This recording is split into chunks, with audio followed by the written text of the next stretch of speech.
வணக்கம் நண்பர்களே. நம்ம வீட்டில் குழந்தைங்களுக்கு இந்த ஒரு 6 மாதத்துக்கு மேலே உணவு ஆரம்பிக்கும்போது நிறைய நம்பிக்கைகள் நாமளே நிறைய தவறுகள் பண்ணுவோம். காமனாக பெற்றோர்கள் பண்ணக்கூடிய ஒரு 5 தவறுகள் என்ன அப்படிங்கிறது இந்த வீடியோவில் விளக்கமாக பார்த்துருவோம். குழந்தைங்களுக்கு 6 மாதத்துக்கு மேலே நம்ம உணவு ஆரம்பிக்கும்போது பெரும்பாலும் பார்த்திங்கன்னா நாம் அந்த காலத்துலலாம் வீட்டில் இருக்கிற பெரியவங்க என்ன சொல்கிறாங்களோ அதை வச்சு எல்லாம் அட்வைஸ் ஃபாலோ பண்ணுவாங்க. இந்த காலத்தில் இப்போ நிறைய எல்லாம் இன்டர்நெட்டு தான், இன்ஸ்டாகிராம் ரீல்ஸை பார்த்து தான் எல்லாரும் அட்வைஸ் ஃபாலோ பண்ணுறாங்க. ஸோ இதில் அறிவியல் பூர்வமாக கருத்துக்கள் என்னென்ன, இந்த மாதிரி நாம் கேள்விப்பட்டு ஃபாலோ பண்ணுற விஷயங்களில் பொதுவாக நம்ம செய்யக்கூடிய தவறுகள் என்னென்ன, ஸோ அதை பற்றி தான் நம்ம இந்த காணொலியில் பார்க்க போகிறோம். இதுக்கு நான் WHO உலக சுகாதார நிறுவனம் அவங்க வெளியிட்டிருக்கிற 6 மாதத்துலேருந்து 23 மாதம் வரைக்கும் குழந்தைங்களுக்கு இணை உணவு என்ன கொடுக்கணும்னு அருமையான ஒரு கைட்லைன் வெளியிட்டிருக்காங்க. அதை வச்சும் அப்புறம் நம்ம IAP இந்தியன் அகாடமி ஆஃப் பீடியாட்ரிக்ஸ்ன்னு இருக்குங்க, நம்ம இந்திய குழந்தைகள் நல மருத்துவ சம்மேளனம் இவங்க வெளியிட்டிருக்கக்கூடிய கைட்லைன்ஸ், இதை வச்சு தான் நாம் இன்னைக்கு பார்க்க போகிறோம். என்னன்னு பார்த்துருவாங்க.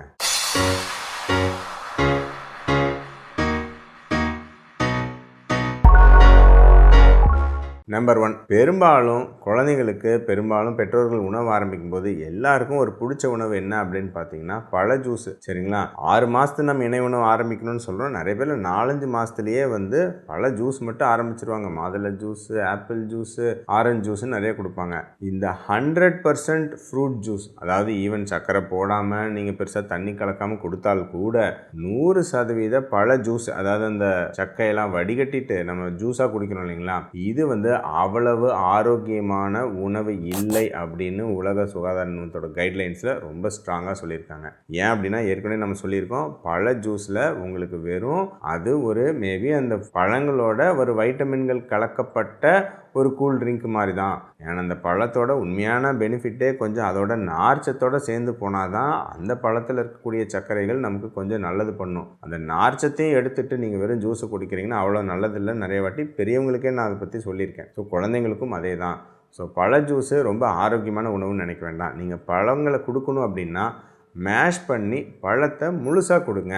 சரிங்களா, வாழைப்பழம், ஆப்பிள், பப்பாளி பழம், அந்த மாதிரி எந்தெந்த பழம்லாம் சாஃப்டாக இருக்கோ அதை மேஷ் பண்ணி இந்த சக்கையோடு கொடுத்தீங்கன்னா அதுதான் குழந்தைங்களுக்கு நல்லது. இதை ஞாபகம் வச்சுக்கோங்க. 2வது விஷயம், நான்வெஜ்ஜுங்க. பெரும்பாலானவங்க நான்வெஜ் கொடுக்கறதுக்கு ரொம்பவே தயங்குறாங்க. அதாவது சைவர்கள் விட்டுருங்க, பட் அசைவம் சாப்பிட்றவங்களே நான்வெஜ் பார்த்திங்கன்னா உங்களுக்கு குழந்தைங்களுக்கு கொடுக்கறதுக்கு ரொம்பவே தயங்குறாங்க. அதுவும் பார்த்திங்கன்னா நான்வெஜ்லேருந்து ஃபஸ்ட்டு அவங்க இந்த சூப் மாதிரி ஆரம்பிப்பாங்க. அப்புறம் அந்த சூப்பெல்லாம் ரொம்ப நாள் கொடுத்துட்டு அப்புறம் 1 வயசு 1.5 வயசுக்கு மேலே மற்ற அந்த கறிப்பகுதி அதெல்லாம் ஆரம்பிப்பாங்க. இதில் உலக சுகாதார நிறுவனம் தெளிவாக சொல்லியிருக்காங்க, நான்வெஜ் சார்ந்த உணவுகள் அசைவம் சாப்பிட்றவங்களா இருந்தால் கம்பல்சரி டெய்லியுமே கொடுக்கணும் அப்படின்னு சொல்லியிருக்காங்க. சரிங்களா, இது பெரியவங்களுக்கு கூட இப்படி சொல்கிறதில்ல. பெரியவங்களுக்கு நான்வெஜ் கிட்டே போகாதுங்க அப்படின்னு தான் எல்லாரும் டாக்டர்ஸ் நம்ம எல்லாம் பெரும்பாலும் பயமுறுத்திட்டு இருக்காங்க.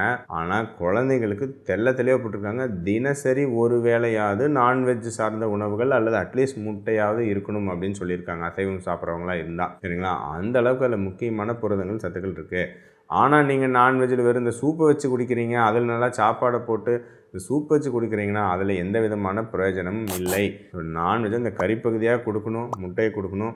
ரொம்ப லேட்டாக ஆரம்பிக்கணும்னு அவசியம் இல்லை. பொதுவாகவே நாம் சில காரணங்களுக்காக ஒரு 8-9 மாதத்துக்கு மேலே ஏதாவது விற்கிக்கும், அந்த மாதிரி காரணத்துக்காக கொஞ்சம் லேட்டாக ஆரம்பிங்கன்னு பொதுவாக டாக்டர்ஸ் நம்ம சொல்லுவோம். ஆனால் 6 மாதத்தில் இருந்தே கூட நீங்கள் தாராளமாக அசைவம் ஆரம்பிக்கலாம், முட்டை ஆரம்பிக்கலாம் அப்படின்னு தெளிவாக சொல்லியிருக்காங்க. சரிங்களா, நான்வெஜ் ஏதோ ஒரு ஃபார்மில் கொடுங்க அப்படின்னு தான் சொல்லியிருக்காங்க. அதனால் நான்வெஜ் ஆரம்பிக்கிறதுக்கு நீங்கள் தயக்கப்படவே தேவையில்லை. என்னென்னா நான்வெஜ்ஜு ஒரு ஹார்டான ஒரு சிக்கனோ மட்டனோ டைரெக்டாக கொடுக்க முடியாது. ஸோ அதுக்கு வேறு வழிகளை பயன்படுத்தலாம். நல்லா நல்லா வேக வச்சு அதை நல்லா ஒரு மிக்சியில் போட்டு நல்லா மின்ஸ் பண்ணி அதை ஏதாவது நம்ம ஒரு சாப்பாடோடவோ அல்லது இதோட அடித்து கூழ் மாதிரி பண்ணியோ அல்லது ஒரு வடை மாதிரி தட்டி அதை ஒரு லைட்டாக இது தவாவில் ஏதாவது வேக வச்சு அதை அப்படியே புட்டு நம்ம அப்படியே சும்மா ஒரு லட்டு கொடுக்குற மாதிரி அப்படியே கொடுக்கலாம். இந்த மாதிரியான ஃபார்மில் கொடுக்கலாம். அட்லீஸ்ட் நான்வெஜ் நீங்கள் யோசித்தா கூட முட்டைகளையாவது கொஞ்சம் ஏர்லியராக ஸ்டார்ட் பண்ணுறது நல்லது. அதை கொடுக்கறதுக்கு தயக்கப்பட வேண்டாம். 3வது விஷயம், நிறைய பேர் இந்த நட்ஸு இந்த மாதிரியான விஷயங்கள் இதெல்லாம் வந்து உங்களுக்கு அலர்ஜி கொடுத்துரும், இதெல்லாம் ரொம்ப லேட்டாக ஆரம்பிக்கணும் அப்படின்னு நினைப்பாங்க. ஆனால் ரீசன்ட் கைட்லைன்ஸ் என்ன சொல்லுது அப்படின்னு வந்து பார்த்தீங்கன்னா, உங்களுக்கு எதெல்லாம் அலர்ஜி ஏற்படுத்தும் அப்படின்னு நினைக்கிறீங்களோ அதை எவ்வளவு ஏர்லியராக ஆரம்பிக்கிறோமோ அந்த அளவுக்கு நமக்கு நல்லது, அலர்ஜி வரக்கூடிய வாய்ப்புகள் குறைக்குது அப்படின்னு சொல்கிறாங்க. அதாவது ஒரு கம்யூனிட்டியில் பொதுவாகவே ஒரு நிலக்கடலைக்கு அலர்ஜி வருது அல்லது ஒரு பாதாம் இந்த மாதிரி நட்ஸ் வகைகளுக்கு அலர்ஜி வரத்துக்கு வாய்ப்பு இருந்தால் நீங்கள் அந்த உணவை நீங்கள் 1 வயசுக்கு மேலே ஆரம்பித்தா தான் அலர்ஜி வரத்துக்கான வாய்ப்பு அதிகம். நீங்கள் முன்னாடியே கொடுத்தீங்கன்னா அலர்ஜி வரத்துக்கான வாய்ப்பு குறைவு அப்படின்னு தான் சொல்லுது. ஸோ இதையும் உலக சுகாதார நிறுவனம் இந்த கைட்லைனில் தெளிவாக சொல்லியிருக்காங்க. ஸோ அதனால் இந்த நட்ஸு மாதிரியான வகைகளை நீங்கள் ரொம்ப லேட்டாக கொடுக்கணும்னு அவசியம் இல்லை, கொஞ்சம் முன்னாடியே ஆரம்பிக்கலாம். இது நம்ம டாக்டர்ஸே நாங்களே வந்து இயர்லியராக ஆரம்பித்தா அலர்ஜி வந்துடும் அப்படின்னா எங்களுக்கு எங்கள் ப்ரொஃபஸர்லாம் அந்த காலத்தில் சொல்லி கொடுத்தாங்க. ஆனால் சமீபத்திய எவிடன்ஸ் வந்து இதெல்லாம் மாறி இருக்குது. அதனால் இப்போ நீங்கள் ஒரு சத்து மாவு கலக்குறீங்க, நட்ஸ் அந்த மாதிரிலாம் கலந்து கொடுக்குறீங்கன்னா ஸோ ஒரு பெருசாக ஒன்றும் பிரச்சனை இல்லை, நீங்கள் கொஞ்சம் ஏர்லியராகவே ஆரம்பிக்கலாம். ரொம்ப வந்து 9 மாதம் 12 மாதம் பிறகு தான் ஆரம்பிக்கணுங்கிறது ஒரு பழைய கருத்து. ஸோ அது வந்து இல்லைன்னு ப்ரூவ் பண்ணிட்டாங்க. ஏர்லியராகவே ஆரம்பிக்கலாம். பட் ஒன்று என்னென்னா, சத்து மாவில் நீங்கள் நிறையா நட்ஸ் எல்லாத்தையும் போட்டு எல்லாம் ஒரு 10-15 ஐட்டம் அரைச்சி கொடுப்பீங்க. அதில் சம்டைம்ஸ் ஏதாவது ஒத்துக்கலைன்னா எது ஒத்துக்கலைன்னு தெரியாமல் போகிறதுக்கு வாய்ப்பு இருக்குது. அதனால் ஒவ்வொன்றா ஸ்டார்ட் பண்ணுங்கள். நீங்கள் ராகி கூழ் ஸ்டார்ட் பண்ணிங்கன்னா அது கூடவே சும்மா ஒரு பாதாம் அரைச்சி போடுங்க, நட்ஸ் அரைச்சி போடுங்க. ஏன்னா நான் அந்த அசைவம் பற்றி சொல்லிட்டு இருந்தேன். சைவர்களுக்கு, அதாவது அசைவம் சாப்பிட முடியாதவங்களுக்கு கட்டாயம் அட்லீஸ்ட் நட்ஸு பருப்பு வகைகளையாவது தினமும் சேர்த்திக்கணும் அப்படிங்கிறதையும் உலக சுகாதார நிறுவனம் ஸ்ட்ராங்காக சொல்லியிருக்காங்க. அதனால இது ஏர்லியராக ஆரம்பிங்க. இதையும் ரொம்ப யோசிச்சுக்கிட்டு வெறும் சாப்பாடு பருப்பு மட்டும் கொடுத்துட்ருக்க வேண்டாம். 4வது, 1 வயசு வரைக்கும் உப்பே சேர்த்தக்கூடாது, சர்க்கரையே சேர்த்தக்கூடாது அப்படிங்கிறது இது வந்து பொதுவாக இன்டர்நெட்டில் சொல்லப்படுது. சில கண்ட்ரிஸோட கைட்லைன்ஸ் உங்களுக்கு வந்து பார்த்திங்கன்னா UK அந்த மாதிரி சில கண்ட்ரிஸோட கைட்லைன்ஸ்லையும் இது சொல்லப்படுது. மருத்துவர்களும் இது ஒரு மாறுபட்ட கருத்து இருக்குது. குழந்தை நல மருத்துவர்களே சிலர் வந்து இது மாதிரி சாப்பிட்டா அவ்வளோதான், எல்லாம் பாம் மாதிரி எல்லாம் வெடிச்சிருங்க அப்படின்னு சிலர் சொல்கிறாங்க. சிலர்லாம் வந்து பார்த்திங்கன்னா கட்டாயம் கொடுக்கணும், கொஞ்சம் கொஞ்சம் சேர்த்துக்கிறதுல தப்பு இல்லை அப்படின்னு சொல்கிறாங்க. இதில் இந்த கைட்லைன்ஸ் என்ன சொல்லுது அப்படின்னு வந்து பார்த்துருவோம். ஸோ WHO கைட்லைன்ஸோ IAP கைட்லைன்ஸோ நீங்கள் 1 வயசு வரைக்கும் உப்பே சேர்த்தக்கூடாது, சர்க்கரையே சேர்த்தக்கூடாதுன்னு ஒரு வார்த்தை கூட கைட்லைன்ஸில் மென்ஷன் பண்ணல. என்ன சொல்லியிருக்காங்கன்னா, ஹை சால்ட்டி, ஹை சுகர், அதிக உப்பு சர்க்கரை சார்ந்த ப்ராசஸ்டு உணவுகளை கொடுத்து பழக்காதீங்க. சிப்ஸு அது இது மாதிரி பழக்காதீங்க. அவங்களுக்கு வந்து அப்புறம் ஒன்று அந்த சால்ட் வந்து அந்த டேஸ்ட் பழகிட்டு உங்களுக்கு வந்து இந்த பிரச்சனைகள் வரும்.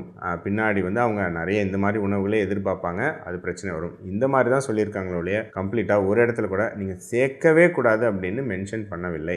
அதனால் சிறிதளவு குழந்தைங்களுக்கு எப்படி இருந்தாலும் நம்ம சொல்கிறது ஒரு 8-9 மாதத்துலேயே நம்ம ஒரு சாம்பார் குழம்பு இதெல்லாம் கொடுத்து பழக்கப்படுத்துங்கன்னு தான் சொல்கிறோம். அப்படி பழக்கப்படாத குழந்தைங்க 2 வயசு 3 வயசு ஆகியும் ரொம்ப பிளாண்டான ஃபுட்டே எதிர்பார்க்குறாங்க. நம்ம நார்மல் வீட்டு உணவுகளுக்கு பழக்கப்படுறதில்லை. ஸோ அதனால் உங்களுக்கு ரொம்ப சர்க்கரைகளை முடிஞ்ச வரைக்கும் எக்ஸ்ட்ரா போடுறது நீங்கள் தவிர்த்துக்கலாம்.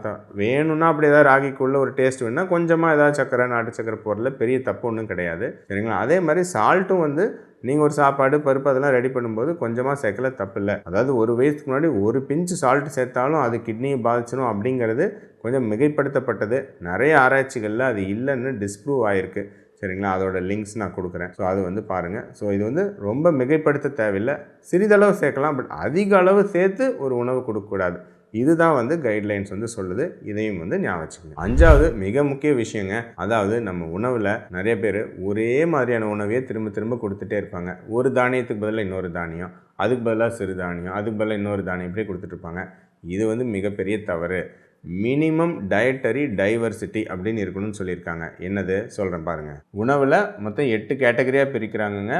1 தாய்ப்பால், அது கட்டாயம் அவசியம், அதில் டவுட்டே இல்லை. 2வது இறைச்சி உணவுகள், ஸோ அது வந்து நான்வெஜ், மட்டன், சிக்கன், மீன் அல்லது ஈரல் இந்த மாதிரி இருக்கலாம். 3வது உங்களுக்கு பால் பொருட்கள், பால், தயிர் அல்லது வந்து பன்னீர் அந்த மாதிரி விஷயங்கள். 4வது முட்டை, அது ஒரு தனி கேட்டகரி. 5வது பயிர் வகைகள், பருப்பு வகைகள். அப்புறம் நட்ஸ் வகைகள், பாதாம், முந்திரி அந்த மாதிரி நட்ஸ் வகைகள். 6வது வைட்டமின் A நிறைந்த பழங்கள், அதாவது இந்த பப்பாளி அந்த மாதிரி கொஞ்சம் இந்த கலர் பழங்கள், அதெல்லாம் கேரட்டு இந்த மாதிரி காய்கறிகள். 7வது மற்ற காய்கறிகள், கீரைகள். ஸோ இது ஒரு மற்றதெல்லாம் தனி கேட்டகரியாக பிரிக்கிறாங்க.